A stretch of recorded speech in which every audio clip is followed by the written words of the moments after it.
Hello history buffs and strategy gamers, and welcome back to the channel. Today, we're journeying back to one of the most pivotal moments in ancient history, the dramatic and brutal conclusion of the Punic Wars. We're talking about the year 146 BC, the final siege of Carthage, and the moment Rome became the undisputed master of the Mediterranean. This wasn't just a battle, it was the end of an era, the fall of a mighty empire that had challenged Rome for over a century. The stage was set after the Second Punic War. Even though Hannibal had been defeated, Carthage, humbled but not destroyed, began to rebuild its wealth.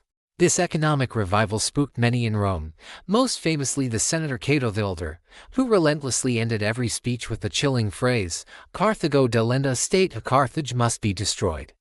He saw Carthage's recovery not as a peaceful resurgence, but as a future threat simmering on the horizon. Rome, ever pragmatic and ruthless, just needed a pretext to finish the job. That pretext came when Carthage, pushed to its limits by the constant aggression of Rome's ally, Numidia, finally defended itself. This act of self-defense violated the harsh terms of their previous peace treaty. For Rome, this was the golden opportunity they had been waiting for. They declared war, the Third Punic War. But this time, it wasn't about subjugation. It was about annihilation. A massive Roman army under the command of Scipio Aemilianus, the adopted grandson of the great Scipio Africanus who defeated Hannibal, set sail for Africa.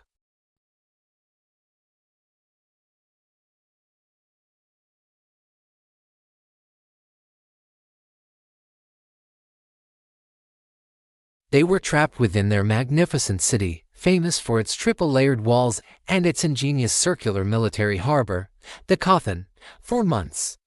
They held out against the relentless Roman assault. The fighting was street to street, house to house. Ancient sources describe a week of unceasing, brutal combat within the city walls as the legionaries advanced. Scipio Aemilianus methodically cleared the city, block by block.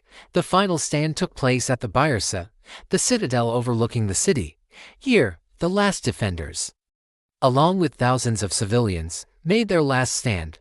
The story goes that after the city finally fell, Scipio watched the flames consume the once great metropolis, and wept, quoting a line from Homer's Iliad, foreseeing a day when Rome itself might suffer a similar fate. He wasn't just witnessing the death of a city. He was witnessing the brutal reality of empire. After the fall, what was left of Carthage was systematically demolished.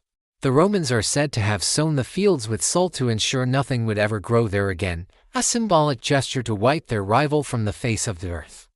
The surviving population, those who weren't killed in the fighting, were sold into slavery.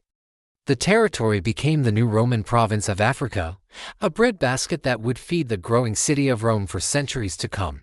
The fall of Carthage in 146 BC was more than just a military victory. It was a statement. It marked the end of the Punic threat and cemented Rome's path to absolute dominion. What do you think? Was the total destruction of Carthage a necessary act of Roman security, or a brutal war crime? Let me know your thoughts down in the comments. Thanks so much for watching. If you enjoyed this journey back in time, be sure to hit that like button and subscribe for more epic history. See you in the next one.